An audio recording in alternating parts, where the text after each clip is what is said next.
Thursday. This portion of the show is brought to you by Allen Honda. Kirk Bowles with us tomorrow. We're also going to talk about Kansas State and the Wildcats coming in to Reed Arena on Saturday afternoon. But right now we want to go to the phone line. We're going to visit with a couple of authors, outdoors men and women, fly fishermen and women, raconteurs, teachers, and all-around traveling. These people just have, I'm telling you, they have, how do I say this? They are working the system. That's the best I can put it. Amy, Becker Williams, and Mark Williams. How are y'all doing? Hey, Chip. What's up? How you doing? I bet it's a little cold in the Panhandle. You never know. It could be 75 here in a minute, so I don't know. We'll wait and see. No, I know it's not 75 because I know what we're getting right now is coming right from you. We sent it your way. I think it was in the teens last night. Oh, so man. A little snow this morning. Oh, it's not fly fishing weather. Well, I don't know. If you wear the right gear and you're on the San Juan River, I guess it could be. No, not. I won't do that. I need to mention that Amy has landed as one of the 10 featured athletes for Athleta Clothing's 2011 sponsored athlete program, and that's quite an honor. Congratulations, Amy. Thank you, Chip. I'm really excited about it. It's a cool opportunity. I still get to do all the outdoor adventures that I love. I get to wear cool clothes, and I get to write about it. So can't beat that. Yeah, that was my main question, is you get cool clothes out of this deal, I hope. I do. That's a sweet awesome. deal. Like, can you just call them and say, hey, I need this because I'm going here, and they'll send you something? How does that work? Well, kind of like that. They send you gift cards, and so Sweet. you can shop at your leisure and pick out whatever you want for the sports that you like to do. I got in a shipment yesterday. I've got some cool pants for snowshoeing and all sorts of things. Would you mention your blog, please? Yes, the blog for Athleta is with athletachi.com, and all of the sponsored athletes will be writing blog entries throughout the year talking about their adventures, their exploits, advice, exercise routines, and all that kind of thing. And then from there, there's a link to my personal blog that kind of catalogs my travels with working on girlfriend getaways and all the other odds and ends that I do in between. Mark, when did you figure out that you could, if not make a living, at least go on some pretty cool fishing trips and write about them and maybe get paid a little for it?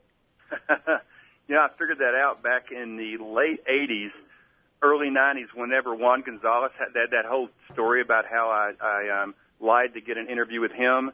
And then all of a sudden I started getting sent places to cover the Rangers and then the All-Star games and all kind of stuff like that. And I thought to myself, there's got to be a way I can do that without having to deal with spoiled millionaires. And so I tried the outdoors world, and they were very open to paying for me to go fish, which I thought was the coolest concept ever. That's a pretty good deal. It's a really sweet deal. I get some of my friends get on me all the time about certain things like that, but I haven't figured out how to make a full living doing that yet. Once I do, I'm out of here. I don't know if I want it to be my living because it's so much fun when I get to do it. It's right. Like anything else. Sports writing got old after a while for me. So You're right. This is a good gig. I get to do it when I want to. Yeah, and it's not a job. Not a job at all. I still love it. I still get excited. Amy and I are going to Spain for much of June, and it's been 5 years since we've been there. We're going to be fly fishing the Pyrenees, and we're going to drop on over to France. I'm like a little kid. I'm excited. And where will you be fishing in Spain? We're going to be fishing the Pyrenees Mountains. There's all kind of small rivers, and it's different than America because you have to be a member of a club, and so you've got to know someone to get into the club. It's not really public waters. So we're setting all that up now, and Amy's going to be going over. Amy is great on the small streams. She's a master with the three-weight, so we'll be doing a lot of that kind of stuff. Amy, I've read that one of your goals for 2011, I've been reading your blog. Good. One of your goals for 2011 is to catch a rooster fish. Yes, that's it. I'm a little nervous about the whole Mexico deal. I have to be honest. Yeah. But I'm I'm working on that angle. I'm trying to decide what my safest route is going to be, but there's some pretty cool looking fish, and I'm still angling to try to do that. Where would you go? Oh, I'm not sure. I would love to go. I'm a big fan of the Cozumel Cancun route and all in there, but I don't know yet. I'm really going to have to work on that. Yeah, I'm a little leery of that. I got to be honest with you. I know. Although some people here at the station just got back from Cabo and they had a wonderful time. Did they? Yep. Okay. Yep. And have you been to Cabo? I have not been to Cabo, but that one is on my list for sure. You can catch a rooster fish in Cabo. That sounds like a good deal. Yeah. I think I may need to get to work on that. All right. Now tell me about the, you've got a couple of little travel books here that I love. 30, yes. Top 30 things to do in Durango and top 30 things to do in Telluride. And I know you started with this area, both of you guys, because you've been going there a long time, have you not? That's right. Those are probably two of our favorite mountain towns in Colorado. They're multifaceted. There's so much to do in both places. You can hike to a million different waterfalls in Telluride, to kayaking down the Animas River in Durango, and of course there's a multitude of winter sports too. So it kind of fits every taste. If you like to do it outside, whatever you like to do, you're going to find it in one of those towns. I know you didn't need it, Mark, but if you wanted, could you get a free room at the Strader Hotel? I've written about them enough, and I have gotten the free rooms there before. Yeah, sure could. Yeah.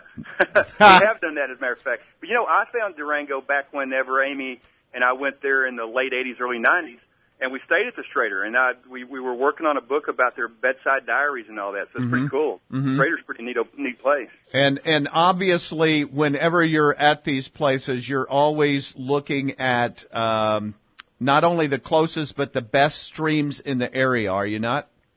Yeah, that's sort of a requisite, I think, that we're looking for several things. Being opportunistic riders like we are, when we were there at the Strader, we started looking to see if we could turn the bedside diaries into a book, and that turned into a novel for me.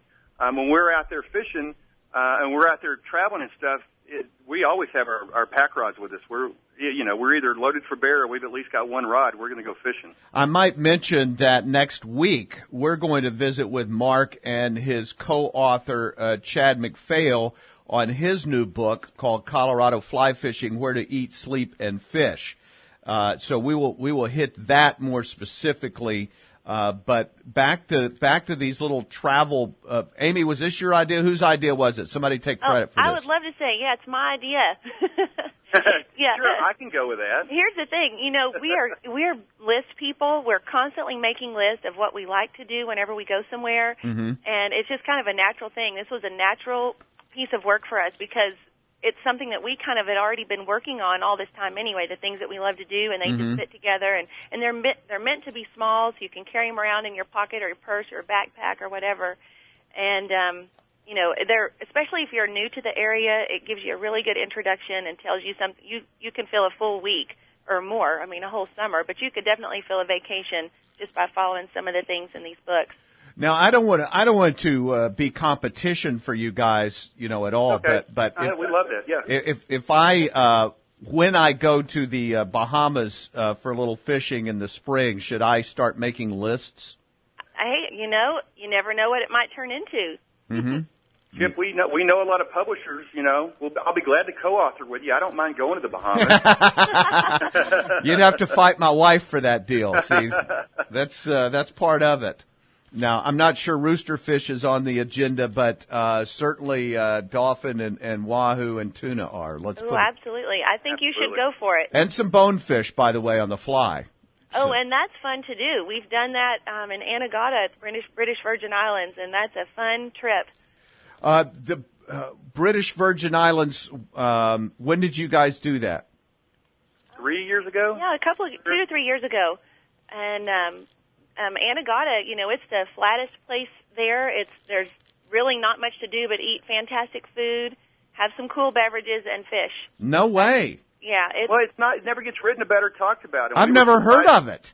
No one ever talks about it. It's a limited fishery. It's not like the Bahamas, and you're not going to catch the 10-pound bones, but you're going to catch a lot of 3 to 5 pound bones because no one's fishing it. Well, I started to ask you. I've never heard of bone fishing there.